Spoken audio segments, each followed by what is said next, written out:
Remove chapter. Convoy. If there's a favorite word or film, anyone who knows me knows it's convoy. By definition, it means protected escort. It still is in many ways known and seen today. A collection of similar vehicles driving in the same direction. But originally, it was a military term and probably still is. A collection or mass number of naval ships of many different sizes on a specific course. Typically, battleships with heavy weaponry, either protecting a shipment or heading into an area for battle, are the leader.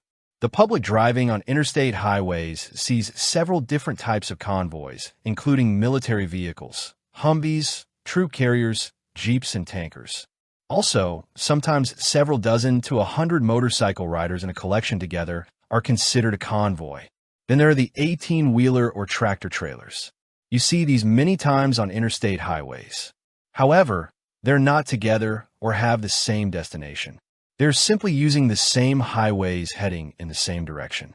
But like military or motorcycle convoys, it's a really interesting sight to watch. You may only see 2 to 3 of them driving behind each other and automatically say, it's a convoy of trucks or 18-wheelers. 18-wheeler convoys are probably still seen more than military or motorcycle year-round. Why? They're the line of dialogue said in the 1978 film, which I often say, because it's fact and true. From the covered wagons and trains to the 18-wheelers that keep this country alive.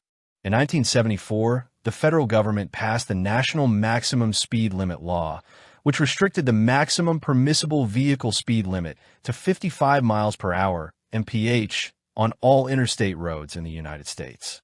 The law was a response to the 1973 oil embargo, and its intent was to reduce fuel consumption.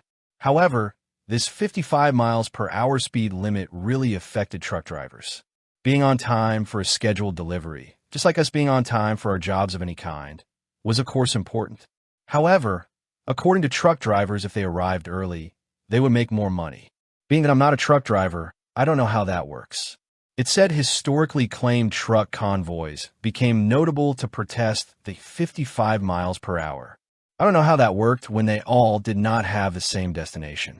However, what did work was their way of communicating with each other. Truckers had a special two-way radio called Citizen Band, or CB, installed in their cab or front part of the truck they drove.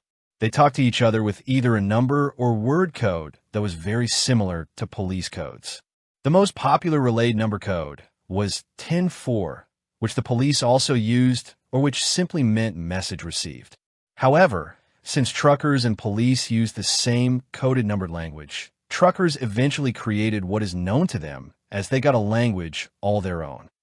Due to the national 55 miles per hour speed limit, police parked their patrol cars in several different spots on the highways with radar guns to track speed, or just by viewing with no means of tracking speed.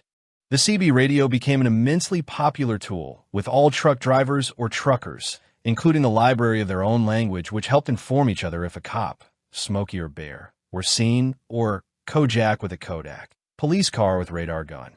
Kojak was a popular detective show during the 1970s. During the 1970s, the popular usage of CB radio extended beyond the world of truck driving.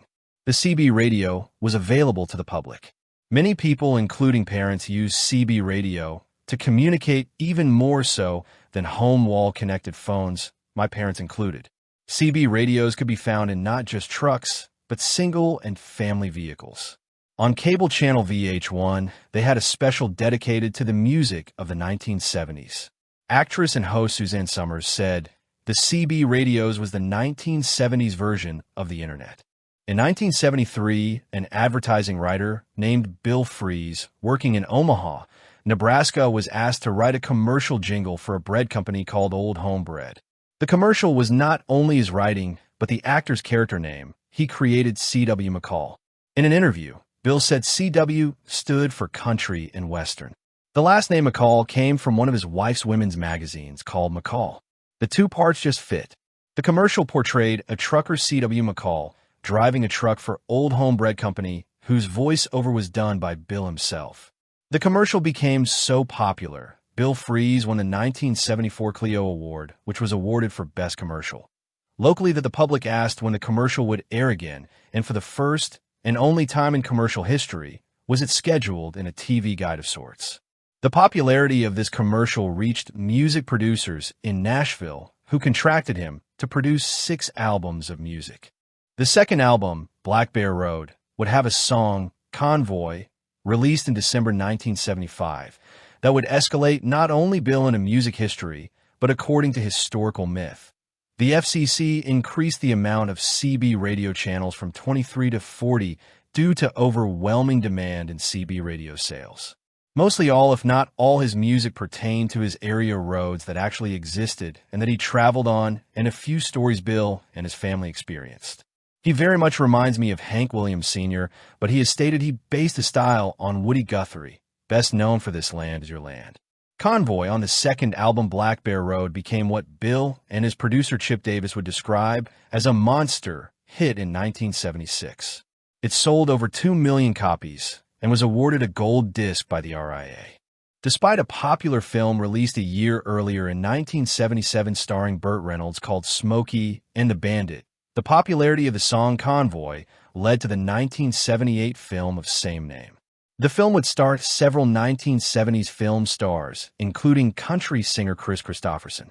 The movie Convoy would have a drastic change with an almost rewrite of the original song to match the film's story. We saw the film for the first time on cable channel HBO around 1980, I believe. My father was already an avid CB radio broadcaster, or CBer. Among my favorite memories during my childhood in Norristown was my father broadcasting on his Lafayette Telsat 1000 CB base station, which were meant for home or office usage only. One thing I forgot to mention when I went over the history of CB radio's language that truckers used was their handles. The handle, or nickname, was what all CB users went by. They scarcely, if not ever, used their real names. My father's CB handle was unique to say the least. It was 2 names in one. His was Big Spender, which he lived up to. He made quite a bit of money as a property manager, however, he raised us on the value of $1. But when he was done broadcasting on the CB base station or mobile, radios and trucks or cars, he'd signed off with his signature, "This is the 1BS, sir," over and out. Remember I said his favorite cuss word was bullshit, so abbreviate the first 2 letters B and S. That was cool and original. He had 2 CB handles in one. Sometime in the early 1980s, he brought home the 45 RPM single record Convoy he said he purchased at a Kmart. We had an old-style, if not huge, jukebox. This thing was almost as big and weighed the size of an actual small car. We played rock and roll oldies all the time. But when we played the single Convoy for the first time, we never stopped. The only other single record we played just as much was the song Believe It or Not. I still have that single record of Convoy in the original sleeve. In 1986, MGM purchased the United Artists Film Library. UA was the U.S. distributor of Convoy, despite being produced by a British company called Thorny MI. MGM released among thousands of other titles to VHS cassette tape, including Convoy. My father found the VHS tape at a rental store in 1989. So, we were able to watch it again for the first time in years since that HBO broadcast. In the early 1990s, I placed an ad in a free trade newspaper in Philadelphia if anyone had the VHS cassette and plastic case of Convoy. I got an almost immediate phone call from a video store, ironically called Video Liquidators. Liquidate actually means going out of business in a business sense, in Center City. I said I'd be there in 10 minutes, riding down there on my bike. He only sold it to me for $10. Again, like the 45 RPM record single, I couldn't stop playing the film over and over. I then hooked up RCA wires from the audio output from the VCR to input my dual audio cassette player. I recorded the entire audio of the film Convoy to an audio cassette. I played the cassette almost wherever I traveled like most people listen to music. Music became 30% important to me, while listening to the film Convoy's dialogue became 70%. That's how much I became obsessed with the film. When the internet became public between 1990 to 1993, I discovered a new movie information website, Internet Movie Database, or IMDb.com. It was in its infant stages with information on maybe only a few historic and new films. I searched for Convoy. It only said it was released in 1978. It didn't even have a poster cover yet. Among the website's options or information, it said I could add a description. So I wrote, truckers form a mile-long convoy in support of a fellow trucker's vendetta with an abusive sheriff. Based on the song by C.W. McCall. I began collecting both information on the film, with the internet going from national to a worldwide basis and encountering more fellow Convoy movie fans. One of them, named Ed from Illinois. He had more of an obsession and connection with advertising and music lyric writer Bill Fries, C.W. McCall. Due to my obsession or love for the film, we became good long-distance friends. He helped me make phone contact with Mr. Bill Fries, and a lifelong dream came true. Many who listen to music would dream of meeting or talking to Michael Jackson or Whitney Houston. Mine was a simple man named Bill Fries. It was a nice phone conversation, and he vaguely gave me a few bits of info on the film, but he labeled me, in his point of view, the world's biggest Convoy fan. It was a real honor to just talk to the person who wrote and performed the song Convoy. Ed also established for me my own internet website for my favorite film. It was on the internet for many years and very popular too. Enough so that two people from New York City, I think, contacted me and traveled down to film me talking about my love for the film. They were doing a documentary about trucking. This was in 2008, but I don't think they ever finished making it. In 2015, a DVD distribution company called Kino Lorber announced they were releasing the first ever proper Region 1 DVD release that included filmmaker commentary, a 70-minute documentary, and other material that was only seen in a Region 2 French DVD release. Region 1 meant playable on US and Canada DVD players. There were two previous DVD companies that released Convoy during the late 1990s, but they had received a butchered, edited UK versions with no extra features. When I learned of the Kino Lorber, I emailed them about my website. They replied with an offer of a free DVD for me to advertise and offer a customer review. I received the DVD 1 month before their official internet marketed release. Convoy holds a special place with me dating back to my childhood with my father as a CB'er, the film, and the music of C.W. McCall.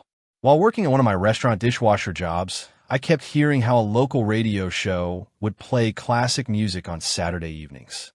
The staff said they would often hear Convoy on my days off.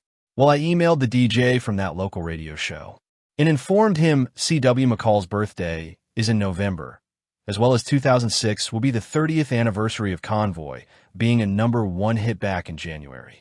He said it sounds good, and to email him on December 1st.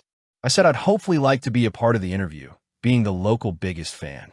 He said he had interviewed him a few years back, but the planned idea sounded good. On December 1st, I emailed him to remind him about my interview idea. But I also looked on his website and found he already did the interview on November 16th, which was probably posted a day after and interviewed him on his birthday. The website read 30th anniversary of Convoy, interview with C.W. McCall. My wife expressed the anger before I did and was the first to say he didn't want you involved. Remember, he told me to remind him to contact C.W. McCall by December 1st. I almost went to the station to confront him and those who operated the radio station with the email or evidence, but I didn't. This chapter was removed from the memoir and edited a bit, due to it would be associated with my actual name.